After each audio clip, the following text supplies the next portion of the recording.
Hello bachcho. Let's read the question. Which of the following electronic configuration represents a sudden large gap between the value of second and third ionization energy of an element?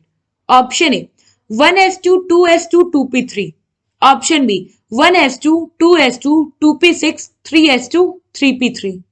Option C 1s2 2s2 2p6 3s2 3p1. And option D 1s2 2s2 2p6 and 3s2. So question में हमें क्या कह रहा है कि हमारे पास ये इतनी सारी जो गिवन इलेक्ट्रॉनिक कॉन्फ़िगरेशन है, हमें उस बेसिस पे बताना है कि हमें क्या एक लार्ज गैप देखने को मिला सेकेंड और थर्ड आयनाइजेशन एनर्जी एलिमेंट के। तो हमें क्या बताना है कि वो एलिमेंट का इलेक्ट्रॉनिक कॉन्फ़िगरेशन कौन सा होगा। तो सबसे पहले तो हम ये देखते हैं कि आयनाइजेशन एनर्जी क्या होता है। आयनाइजेशन एनर्जी क्या होता है कि जब भी हम किसी एलिमेंट को एनर्जी देते हैं सो दैट वो इलेक्ट्रॉन लूज करे, उस एनर्जी को हम कहते हैं आयनाइजेशन एनर्जी। इसने फर्स्ट इलेक्ट्रॉन लूज करके एक्स प्लस में गया तो ये हो गया आयनाइजेशन एनर्जी फर्स्ट। ये जब एक्स प्लस कैटायन और आयनाइजेशन एनर्जी से एक और इलेक्ट्रॉन लूज करके प्लस टू में आया तो ये हो गया ionization energy second. Now same third ionization energy क्या होगा कि जब ये जो एक्स प्लस टू था इसमें हमने आयनाइजेशन एनर्जी दी और ये क्या हुआ, इसने एक और इलेक्ट्रॉन लूज करके प्लस थ्री में चला गया तो ये हो गया अपना आयनाइजेशन एनर्जी थ्री। नाउ हमसे क्या कहा गया है कि ये जो आयनाइजेशन एनर्जी और टू और थ्री के बीच का जो डिफरेंस है ये बहुत ज्यादा है। बहुत ज्यादा इसका मतलब क्या होगा कि ये जो हमारा एलिमेंट होगा उसके आउटर मोस्ट शेल में क्या होंगे, दो इलेक्ट्रॉन होंगे। अभी मैं बताती हूँ कैसे। फॉर एग्जाम्पल हम इसको ऐसे समझते हैं जैसे कि हमने ले लिया मैग्नीशियम। मैग्नीशियम का इलेक्ट्रॉनिक कॉन्फ़िगरेशन होता है 1s2 2s2 2p6 and 3s2। अगर आप यहां देखो तो जो मैग्नीशियम है ये इसका न्यूट्रल स्टेट है, बट यही अगर magnesium plus two oxidation state में आ जाए तो उसका कॉन्फ़िगरेशन क्या होगा 1s2 2s2 2p6। सी हर आयनाइजेशन एनर्जी पे हम एक इलेक्ट्रॉन रिमूव करते हैं तो प्लस टू में इसके पास अब कॉन्फ़िगरेशन अगर देखो तो क्या है 2p6 है।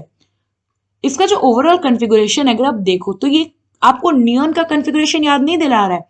इट मींस कि जो मैग्नीशियम प्लस टू वाला था या जब इसने प्लस टू मतलब क्या है कि टू इलेक्ट्रॉन लूज कर चुका है, जब उसने दो इलेक्ट्रॉन लूज किया तो ये क्या किया, इसने अटेन कर लिया नोबल गैस कॉन्फ़िगरेशन।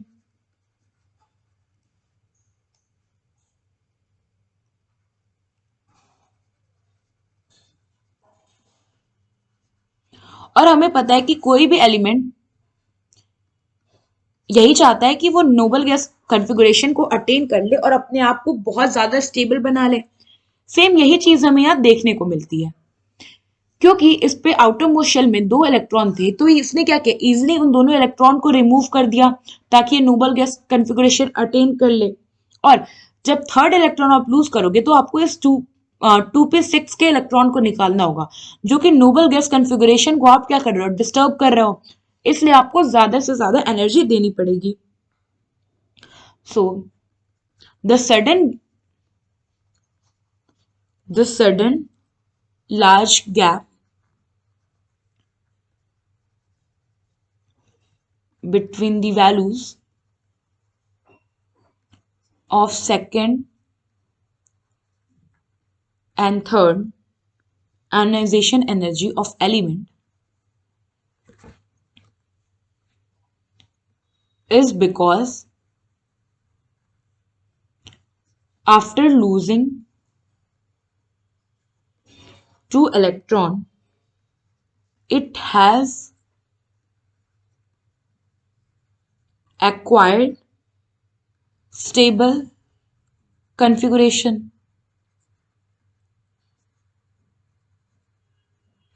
यहां में से जनरल नोबल गैस कॉन्फ़िगरेशन भी कह देते हैं।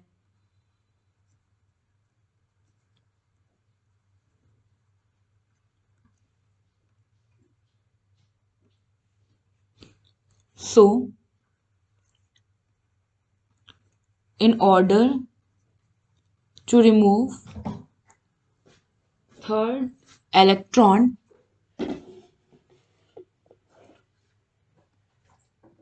we need to give a lot of energy. We need to give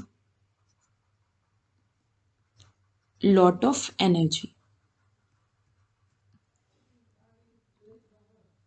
सो यहाँ पे हमारा वो कन्फिगुरेशन सही होगा जहां पे क्या होगा, अपना जो भी एलिमेंट का कन्फिगुरेशन होगा उसके जब हम दो इलेक्ट्रॉन्स को निकाल दें तो वो नोबल गैस कन्फिगुरेशन आ जाए। तो अगर हम फर्स्ट ऑप्शन देखें तो यहाँ पे क्या है, 2p3 है। तो ये नोबल गैस कन्फिगुरेशन ये कौन सा अटेन कर सकता है, हीलियम का। उसके लिए इसको क्या करना होगा, 3 इलेक्ट्रॉन को रिमूव करना होगा। इट मीन्स कि इसका आयनाइजेशन एनर्जी थर्ड जो होगा वो ज्यादा वैल्यू नहीं करेगा। तो ये तो हमारा गलत ऑप्शन हो गया। ऑप्शन बी देखो तो यहाँ पे हमारे आउटर मोस्ट शेल के इलेक्ट्रॉन क्या है, 3s2 3p3।